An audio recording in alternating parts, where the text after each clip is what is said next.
ఈ గ్రామాన్ని ఈ పాఠశాలను అభివృద్ధి చేయాలని పెద్దలు తెలంగాణ సమాజానికి ఆదర్శప్రాయులు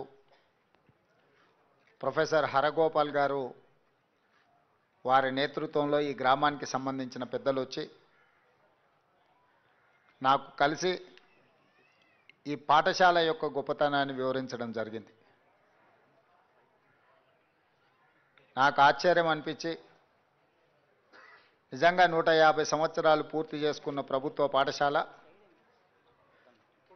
పాత మహబూబ్నగర్ జిల్లాలో పాలమూరు జిల్లాలో ఉండడం, ఈ పాఠశాలలో హైదరాబాద్ సంస్థానం ప్రజాపాలనలోకి వచ్చిన తర్వాత మొట్టమొదటి ముఖ్యమంత్రి గారిని అందించిన పాఠశాల కావడం ఇది ఒక గొప్ప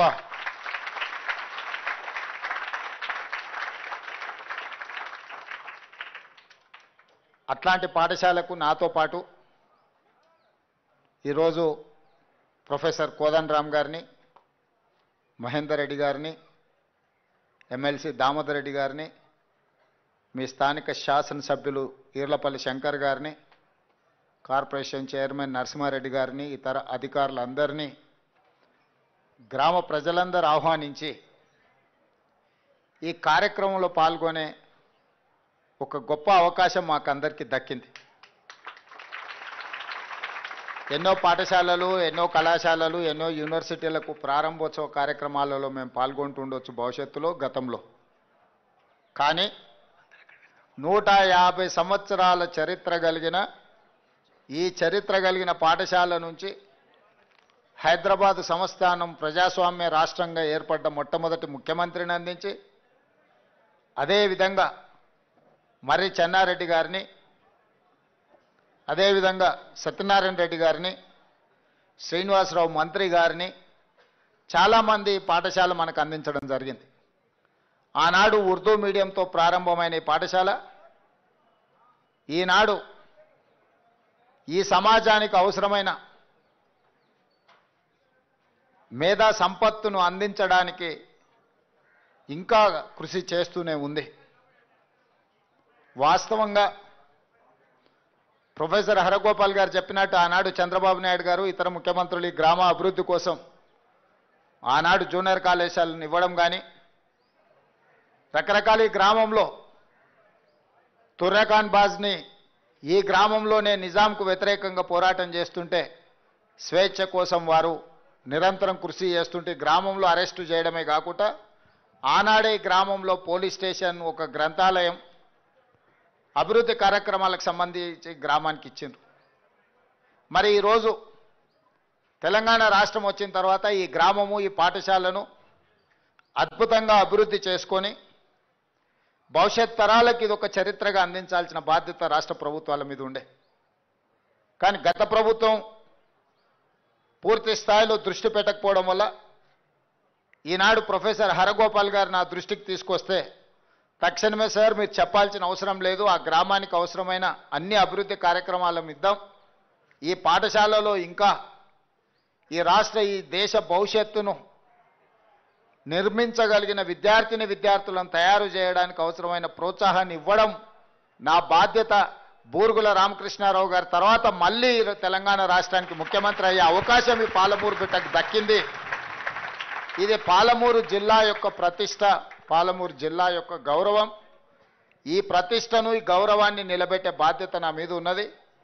తప్పకుండా ఇక్కడికి సంబంధించి ఈ పాఠశాలకు సంబంధించిన అభివృద్ధికి ఎన్ని నిధులు కావాలనో మనం ఇద్దామని తక్షణమే కలెక్టర్ గారికి నేను ఆదేశాలు ఇచ్చి, మీరు వెళ్ళి అక్కడ పరిశీలించండి అని చెప్తే పాఠశాల కోసం ఒక 10 కోట్లు, లైబ్రరీ కోసం, గ్రామ పంచాయతీ బిల్డింగ్ కోసం, వీటన్నిటికీ నిధుల ప్రతిపాదన, అదేవిధంగా ఈ గ్రామంలో సీసీ రోడ్ల కోసం, ఉపాధి హామీ పథకం నుంచి ఇవన్నీ ఒక 16 కోట్ల రూపాయలు ఈ గ్రామం యొక్క అభివృద్ధి కోసం ఈరోజు నిధులను మంజూరు చేయడం జరిగింది. అదేవిధంగా మా శాసనసభ్యుడు ఒక మైనారిటీ కమ్యూనిటీ హాల్ కూడా కావాలి గ్రామంలో ఉన్నారు అని చెప్పిండ్రు. తప్పకుండా ప్రభుత్వం దానిని కూడా పరిగణలోకి తీసుకుంటుంది. ఇదే కాకుండా ఈరోజు విద్యతో పాటు సాంకేతిక నైపుణ్యాన్ని అభివృద్ధి చేయాల్సిన అవసరం ఉంది. ఉద్యోగ ఉపాధి అవకాశాలు పెంచుకోవాలంటే విద్యతో పాటు సాంకేతిక నైపుణ్యాన్ని విద్యార్థులు పెంపొందించుకున్నప్పుడే ఈ పోటీ ప్రపంచంలో తట్టుకోగలరు, నిలబడగలరు. అందుకే ఈరోజు ఈ గ్రామానికి అడ్వాన్స్డ్ టెక్నాలజీ సెంటర్ని కూడా మంజూరు చేస్తున్నారు. భవిష్యత్తులో మీరు చదువుకున్న వాళ్లకు 10th ఇంటర్ చదువుకున్న వాళ్ళు సాంకేతిక నైపుణ్యాన్ని ఇస్తే రేపు రాబోయే ఈ పోటీ ప్రపంచాన్ని తట్టుకొని నిలబడి రాణించగలరని చెప్పి ఈరోజు మొగిలిగిద్ద గ్రామానికి అడ్వాన్స్ టెక్నాలజీ సెంటర్ను కూడా మనము మంజూరు చేసుకోవడం జరిగింది. ఈరోజు ఇక్కడ ఉన్న పాఠశాల ఉపాధ్యాయులతో పాటు విద్యార్థులకు కొన్ని వాస్తవాలను నేను ప్రొఫెసర్ హరగోపాల్ గారి సమక్షంలో నేను వివరించదలుచుకున్నా. చాలా సంవత్సరాలు టీచర్ల నియామకాలు జరగలేదు. కానీ మనం వచ్చిన ఎంబడే డిఎస్సి సెలక్షన్స్ తక్షణమే నోటిఫికేషన్ ఇచ్చి 11,000 మంది టీచర్ల నియామకాలను వచ్చిన మొదటి 6 నెలల్లోనే నియమించడం జరిగింది. ఎందుకంటే తండాలలో, గూడాలలో, మారుమూల పల్లెల్లో ప్రభుత్వ పాఠశాలలు మూసివేస్తే అక్కడుండే పేదలకు విద్య దూరం అయితే తీరని అన్యాయం జరుగుతుంది. ఆ పేదలు విద్యకు దూరం అవుతే రైట్ టు ఎడ్యుకేషన్ యాక్ట్ని మనము వాళ్ళ విద్య యొక్క హక్కు చట్టాన్ని మనమే కాల రాసినట్టు అవుతుంది. ఆ తండాలలో, గూడాలలో, మారుమూల పల్లెల్లో మూతపడ్డ పాఠశాలలు తెరవాలి అని ఎంబడే నోటిఫికేషన్ ఇచ్చి 11,000 మంది టీచర్ల నియామకాలను నాకు తెలిసి ఇక్కడనే వెంకటనరసింహారెడ్డి గారు అధికారి ఉన్నారు. 40 ఎన్ని రోజుల్లో మనం అది 55 రోజుల్లోనే గతంలో నోటిఫికేషన్లు ఇస్తే సంవత్సరాల కొద్ది కాలయాపన జరిగేది. కానీ నోటిఫికేషన్ నుంచి రిక్రూట్మెంట్ వరకు టెట్ పరీక్షలు కూడా నిర్వహించడానికి 55 రోజుల్లోనే 2 నెలలు పూర్తి కాకంటే ముందే 11,000 మంది టీచర్లను నియమించడం ద్వారా పేదలకు విద్యను అందించాలనే ఉక్కు సంకల్పంతో ఈ ప్రభుత్వం ముందుకు వెళ్తుందని చెప్పి నేను ఈ సందర్భంగా చెప్పదలుచుకున్నాను. అదేవిధంగా ఆనాడు రాజశేఖర రెడ్డి గారు కాంగ్రెస్ పార్టీ అధికారంలోని ముఖ్యమంత్రిగా ఉన్నప్పుడు తెలంగాణలో విద్యా అవకాశాలు తక్కువన్నాయని చెప్పి ప్రతి ఆనాటి ఉమ్మడి జిల్లాలో యూనివర్సిటీలను ఇవ్వడం జరిగింది. ఈరోజు పాలమూరులో ఉన్న పాలమూరు యూనివర్సిటీ కావచ్చు, నల్గొండలో కావచ్చు, నిజామాబాద్లో కావచ్చు, కరీంనగర్లో ఈ యూనివర్సిటీలు అన్నిటిని కూడా ఆనాడు పేదలకు విద్యను అందుబాటులోకి తీసుకురావాలి, పీజీలు, పిహెచ్డీలు పేదలు చదువుకోవాలి, తద్వారా సమాజం అభివృద్ధి పదం వైపు నడవాలన్నాడు యూనివర్సిటీలను ఇస్తే గత 10 సంవత్సరాలు యూనివర్సిటీల వైస్ ఛాన్సలర్ల నియామకం కానీ అధ్యాపకులను కానీ ఈరోజు నియామకాలు చేపట్టకపోవడం వల్ల అవన్నీ కూడా ఒక పునరావాస కేంద్రాలుగా మారినాయని గుర్తించి వచ్చినెంబడే అందరినీ ప్రతిభావంతులైన వైస్ ఛాన్సలర్లను నియమించినము. వైస్ ఛాన్సలర్లను నియమించడం కాదు, 60 సంవత్సరాలు ప్రొఫెసర్ల యొక్క రిటైర్మెంట్ ఉంటే మొన్న 26 జనవరి రోజు ప్రొఫెసర్ హరగోపాల్ గారు ముందరనే మాటిచ్చి 27 తారీఖు నాడు ఎంబడే ప్రభుత్వం వాళ్ళ వయసును 65 సంవత్సరాలు ప్రొఫెసర్ల యొక్క రిటైర్మెంట్ ఏజ్ను పెంచి వాళ్ళ అనుభవాన్ని వాళ్ళు పేదలకు నేర్పించాలనుకున్న విద్యను పేదలకు దూరం కాకుండా చూడడానికి ప్రభుత్వం 26 నాడు మాటిస్తే 27 నాడే ప్రొఫెసర్ల రిటైర్మెంట్ వయసును 60 ఏళ్ల నుంచి 65 ఏళ్లకు పెంచుకోవడం జరిగింది. ఎందుకంటే యూనివర్సిటీలలో ప్రొఫెసర్ల కొరత ఉండడం వల్ల పిల్లలకు చదువులే కాదు రీసెర్చ్ కూడా ఇబ్బంది అవుతుంది. ఇట్లాంటి వాటిని అన్నిటిని కూడా దృష్టిలో పెట్టుకొని పేదలు చదువుకోవాలి, బాగా రాణించాలన్న ఆలోచనతోని ప్రొఫెసర్ల యొక్క వయసును కూడా రిటైర్మెంట్ వయసును కూడా ప్రభుత్వం 65 సంవత్సరాలకు పెంచడం జరిగింది. వాళ్ళ అనుభవాన్ని ఈ విద్యార్థుల కోసం వాడాలని. అదేవిధంగా బడ్జెట్లో దాదాపుగా 21,000 కోట్ల రూపాయలను మన బడ్జెట్లో విద్యాశాఖ కోసమే కేటాయించడం జరిగింది. బడ్జెట్లో 7% విద్యాశాఖ కేటాయించినము. విద్య యొక్క అభివృద్ధిని, పాఠశాలలను ఆధునీకరించాలన్న ఆలోచనతోని 21,000 కోట్ల రూపాయలను 7% బడ్జెట్ పెట్టినాం. నేను ఈ 7%ని 15%కి తీసుకెళ్ళాలి అని ప్రతి బడ్జెట్లో పెంచుకుంటూ వెళ్ళాలి. విద్య మీద పెట్టే పెట్టుబడి ఖర్చు కాదు, ఇది భవిష్యత్తు పెట్టుబడి. దేశ భవిష్యత్తు తరగతి గదుల్లోనే ఉంది అని ఏదైతే పెద్దలు చెప్పినరో నేను బలంగా విశ్వసిస్తున్నాను, నమ్ముతున్నాను. మేమందరం కూడా ఈ ప్రభుత్వ పాఠశాలల్లో చదువుకొని ఇక్కడి వరకు రాణించగలిగినాము. ఈరోజు రాష్ట్రాన్ని, దేశాన్ని పాలించిన పివి నరసింహారావు గారు లాంటి వాళ్ళు, జైపాల్ రెడ్డి గారు లాంటి వాళ్ళు, మర్రి చెన్నారెడ్డి గారు లాంటి వాళ్ళు, హరగోపాల్ గారు లాంటి వాళ్ళు, కోదండరామ్ గారు లాంటి వాళ్ళు అందరూ కూడా ప్రభుత్వ పాఠశాలల్లో చదువుకొని ఈరోజు సమాజానికి ఆదర్శంగా నిలబడ్డారు. అలాంటి ప్రభుత్వ పాఠశాలలను, కళాశాలలను, యూనివర్సిటీలను నిర్వీర్యం చేస్తే ఇది సమాజానికి మనం చేసిన ద్రోహం అవుతుంది. అందుకే ఈ వ్యవస్థల్ని బలోపేతం చేయడానికి రాష్ట్ర బడ్జెట్ 7% నుంచి విడతల వారీగా 15% వరకు పెంచడం ద్వారా విద్యాశాఖ మీద ప్రత్యేకమైన శ్రద్ధ పెట్టాలి అని విద్యాశాఖను ముఖ్యమంత్రిగా ఉన్నది నా దగ్గరే పెట్టుకున్నా. ఇంకొక మంత్రికి ఇస్తే వాళ్ళు ఎలా వ్యవహరిస్తారో, ప్రాధాన్యత ఏ విధంగా ఉంటుందో, వాటి ప్రాధాన్యతలు మారుతుండొచ్చని ఆ శాఖను నా దగ్గర పెట్టుకొని ఈరోజు ఆ శాఖను పూర్తిగా సమీక్షించుకుంటూ ముందుకు వెళ్తున్నాం. ఇదే కాదు, దాదాపుగా 20 ఏళ్ళు టీచర్ల ప్రమోషన్ లేకుండా ఇక్కడ చాలామంది టీచర్లు ఉండొచ్చు, ఫిజికల్ డైరెక్టర్లు కానీ టీచర్లు కానీ 20 సంవత్సరాలు ప్రమోషన్స్ లేకుండే దాదాపుగా 21,000 మంది టీచర్లకు ప్రమోషన్లు ఇవ్వడమే కాకుండా 35,000 మంది టీచర్లను 10 సంవత్సరాలు బదిలీలు లేక ఇబ్బంది పడుతుంటే వచ్చిన ఎంబడే వాటి మీద ప్రత్యేకమైన దృష్టి పెట్టి అధికారులు రాత్రింబగళ్ళు పనిచేసి 21,000 మంది టీచర్లకు ప్రమోషన్లు ఇచ్చి 35,000 మంది టీచర్లను చిన్న వివాదం లేకుండా, ఎక్కడ కూడా ఎలాంటి ఆరోపణ లేకుండా 35,000 మంది టీచర్ల బదిలీల కార్యక్రమాన్ని కూడా ప్రభుత్వం ఒక పకడ్బందీగా నిర్వహించడం జరిగింది. ఇవన్నీ ప్రభుత్వం వైపు నుంచి విద్యను అభివృద్ధి చేయడానికి, అధ్యాపకులను ప్రోత్సహించడానికి అన్ని రకాల ప్రయత్నం మేము చేస్తున్నాం. అదేవిధంగా స్కూల్స్లో, రెసిడెన్షియల్ స్కూల్స్లో ఉండే పిల్లలకు వాళ్ళకు మధ్యాహ్న భోజనం కానీ, భోజనాలు కానీ, లేకపోతే డైట్ ఛార్జెస్, కాస్మెటిక్ ఛార్జెస్ 10 సంవత్సరాలు పెంచకపోతే డైట్ ఛార్జెస్ ఏమో 40%, కాస్మెటిక్ ఛార్జెస్ 200% పెంచి ఈరోజు మంచి భోజనం పెట్టాలి. వాళ్ళ కాస్మెటిక్ ఛార్జెస్ తల్లిదండ్రుల కోసం, చిన్న చిన్న సబ్బుల కోసమో, చిన్న చిన్న షాంపూల కోసం కూడా తల్లిదండ్రుల వైపు ఎదురు చూడాల్సిన పరిస్థితి లేకుండా వాటికి 200% పెంచి గ్రీన్ ఛానల్ ప్రతి నెల మొదటి వారంలోనే ఆ నిధులు, అంతకుముందు 6 నెలలు 8 నెలలు ఇచ్చేవాళ్ళు కాదు, ప్రతి నెల 10వ తారీఖు లోపలనే గ్రీన్ ఛానల్లో మీకు అందరికీ డైట్ ఛార్జెస్తో పాటు మీ కాస్మెటిక్ ఛార్జెస్ కూడా పెంచి క్రమ పద్ధతి తప్పకుండా ఈరోజు నిధులను విడుదల చేయడానికి ఆదేశాలు ఇవ్వడం జరిగింది. ఈరోజు యూనివర్సిటీలు కానీ, అదేవిధంగా సాంకేతిక నైపుణ్యం కోసం ఇంతకుముందు యూనివర్సిటీలు చాలా పెట్టారు, కానీ సాంకేతిక నైపుణ్యం మీద ప్రత్యేక శ్రద్ధ లేకపోవడం వల్ల పోటీ ప్రపంచంలో మనం వెనుకబడుతున్నామని చెప్పి సాంకేతిక నైపుణ్యం కోసం ఆనాడు 1921 నుంచి 1931 వరకు మహాత్మా గాంధీ గారు స్వతంత్ర పోరాటం కోసం యంగ్ ఇండియా అనే ఒక పత్రికను నడిపిండు. వారిని స్ఫూర్తిగా తీసుకొని యంగ్ ఇండియా స్కిల్స్ యూనివర్సిటీని ఈ తెలంగాణ రాష్ట్రంలో ఉన్న యువకులను అందరినీ కూడా సాంకేతిక నైపుణ్యం పెంచాలి అని చెప్పి యంగ్ ఇండియా స్కిల్స్ యూనివర్సిటీని మనం ప్రారంభించుకొని సింగపూర్ లాంటి దేశాలతో మనం ఒప్పందాలు చేసుకొని అక్కడుండే సాంకేతిక నైపుణ్యాన్ని నేర్పే అధ్యాపకులను మన రాష్ట్రానికి రప్పించడానికి ఈరోజు మనం అన్ని ఒప్పందాలు చేసుకున్నాం. భవిష్యత్తులో స్టాన్ఫర్డ్ యూనివర్సిటీ లాంటి వాళ్ళతో కూడా ఒక అండర్స్టాండ్ చేసుకోవాలని వాళ్ళతోని మనము చర్చలు ప్రారంభించినాం.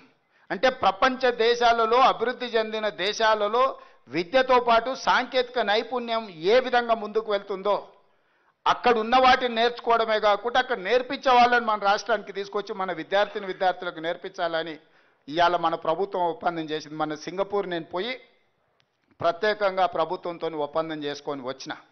అదేవిధంగా ఇవాళ స్పోర్ట్స్ ఒలింపిక్ ఫలితాలు చూస్తే 140 కోట్ల జనాభా ఉన్న ఒక బంగారు పథకం కూడా మన భారతదేశం సాధించలేదు. సౌత్ కొరియా లాంటి చిన్న దేశం అంతా వాళ్ళు 10 మిలియన్ అంటే 1 కోటి జనాభా ఉండే దేశం 32 పథకాలను సాధించింది. 32 పథకాలలో సౌత్ కొరియన్ స్పోర్ట్స్ యూనివర్సిటీ అని ఒక 30 ఎకరాలలో ఉండే యూనివర్సిటీ, ఒక యూనివర్సిటీ 16 పథకాలు సాధించింది. అందులో ఒక అమ్మాయి 3 గోల్డ్ మెడల్స్ సాధించింది. ఒకే ఒక అమ్మాయి ఒలింపిక్స్లో 3 గోల్డ్ మెడల్స్ సాధించింది. చిన్న దేశము 32 పథకాలు సాధించడమే కాకుండా ఒక అమ్మాయి 3 బంగారు పథకాలను సాధిస్తే 140 కోట్ల జనాభా ఉన్న మన దేశం ఒక్క బంగారు పథకాన్ని కూడా సాధించలేదు అంటే ఇది మనందరం ఆలోచన చేయాలి. అందుకే గ్రామీణ ప్రాంతాలలో మట్టిలో మాణిక్యాలను వెలుగు తీయాలి అని ఈ జాతి యొక్క గౌరవాన్ని పెంచడానికి రత్నాలను తయారు చేయాలని ఇవాళ ప్రైవేట్ పార్ట్నర్షిప్లో యంగ్ ఇండియా స్పోర్ట్స్ యూనివర్సిటీని ఈరోజు మనం ప్రారంభించుకుంటున్నాము. పాలసీ డాక్యుమెంట్ తయారైంది, అసెంబ్లీలో చర్చ జరిగింది. తొందరలోనే తెలంగాణనే కాదు దేశంలో ఉండే క్రీడాకారులను ప్రోత్సహించడానికి హైదరాబాద్ తెలంగాణ అనే వేదిక కావాలి. ఈ దేశంలో ఉండే మేలి రకమైన క్రీడాకారులను ప్రోత్సహించడానికి ఇవాళ యువతను క్రీడల వైపు ప్రోత్సహించడానికి ఇవాళ మనం యంగ్ ఇండియా స్పోర్ట్స్ యూనివర్సిటీని తీసుకున్నాం. నిఖత్ జరీన్ అని నిజామాబాద్కు సంబంధించిన అమ్మాయి బాక్సింగ్ ఛాంపియన్షిప్ తెస్తే ఆ అమ్మాయికి సరాసరి గ్రూప్ 2 మనం ప్రభుత్వ ఉద్యోగం గ్రూప్ 1లో డిఎస్పి జాబ్ ఇచ్చి 2 కోట్ల రూపాయల నగదు ఇచ్చి ప్రోత్సహించినాం. సిరాజుద్దీన్ అని ప్రపంచ క్రికెట్ కప్ సాధించిన దాంట్లో హైదరాబాద్ క్రికెట్ క్రీడాకారుడికి మనం గ్రూప్ 1 జాబ్ ఇచ్చి అతనికి ఇల్లు పట్టా అన్ని ఇచ్చినాం. నిన్నగాక మన పారా ఒలింపిక్స్లో మెడల్ సాధించిన దీప్తికి ఈరోజు మనం గ్రూప్ 2 ఉద్యోగం ఇచ్చినాం. వరంగల్లో ఇల్లు పట్టా ఇచ్చినాం. 25 లక్షల రూపాయల నగదు ఇచ్చినాం. వీళ్ళందరూ తెలంగాణ ప్రాంతంలో ఉన్న గ్రామీణ ప్రాంతాలలో చదువులో గొప్పగా రాణించకపోయినా క్రీడలలో రాణించడం వల్ల గ్రూప్ 1 ఉద్యోగాలు వచ్చినాయి, ఆర్థిక బహుమతి వచ్చింది. అన్ని రకాలుగా ప్రభుత్వం వాళ్ళని గుర్తించి గౌరవించింది. ఈరోజు విద్యనే కాదు, విద్యతో పాటు క్రీడలతో పాటు సాంకేతిక నైపుణ్యం అనేది అవసరం ఉంది. ఇక్కడున్న అధ్యాపకులకు నా సూచన, నా విజ్ఞప్తి ఒక్కడే, ఇందులో కూడా చాలామంది జాతి రత్నాలు వెళ్ళొచ్చు. వాళ్ళని ప్రోత్సహించండి, వాళ్ళ టాలెంట్ను గుర్తించండి, ఆ టాలెంట్ ప్రకారం వాళ్ళని ప్రోత్సహించండి. వాళ్ళు తప్పకుండా మన పాత పాలమూరు ఉమ్మడి జిల్లాకు తెలంగాణ ప్రాంతానికి ఒక గొప్ప పేరు తీసుకొస్తారనే నమ్మకం, విశ్వాసం నాకుంది. ఈ ప్రాంతం బూరుగుల రామకృష్ణారావు గారిని, మర్రి చెన్నారెడ్డిని, సత్యనారాయణ రెడ్డి గారిని, హరగోపాల్ సార్ లాంటి వాళ్ళని అందించిన ప్రాంతం. తప్పకుండా ఇక్కడి నుంచి మేలి రత్నాలైన విద్యార్థులను తయారు చేయొచ్చనే నమ్మకం నాకు సంపూర్ణంగా ఉన్నది. అదే సమయంలో చిన్న చిన్న అంశాలు కొన్నిసార్లు లెక్కలు చూసినప్పుడు ఆశ్చర్యము, కొంత బాధ కూడా ఉంది. ఈరోజు ప్రభుత్వంలో 30,000 పాఠశాలలు ఉన్నాయి. ప్రభుత్వ పాఠశాలలో 24 లక్షల మంది స్టూడెంట్స్ చదువుకుంటున్నారు. కానీ అదే ప్రైవేట్లో 12,500 పాఠశాలలు ఉంటే 31 లక్షల మంది ఇవాళ విద్యార్థులు చదువుకుంటున్నారు. నేను మా అధ్యాపకులను నేను అడుగుతున్నా, ప్రైవేట్లో మీకంటే గొప్పగా చదువుకున్న వాళ్ళు ఎవరు టీచర్లు లేరు. నేను చాలా ప్రైవేటు స్కూళ్ళలో ఉండే టీచర్ల యొక్క ఎడ్యుకేషన్ క్వాలిఫికేషన్, మన ప్రభుత్వంలో ఉన్న టీచర్లు వాళ్ళ ఎడ్యుకేషన్ క్వాలిఫికేషన్ చూస్తే అసలు మీ క్వాలిఫికేషన్లో వాళ్ళకి సగం కూడా లేదు. కానీ 30,000 పాఠశాలల్లో 24 లక్షల మంది స్టూడెంట్స్ ఉంటే 12,500 పాఠశాలల్లో 31 లక్షల మంది స్టూడెంట్స్ ఉండరు. ఎక్కడో చిన్న లోపం ఉంది. ఈ లోపాన్ని మేము మనందరం కలిసి గుర్తించాలి, ఆ లోపాన్ని తొలగించాలి. దానికోసం మనందరం కష్టపడాలి. నేను ఎవరి మీద ఆరోపణలు చేయదలుచుకోలే, ఎవరిని తప్పు పట్టదలుచుకోలే.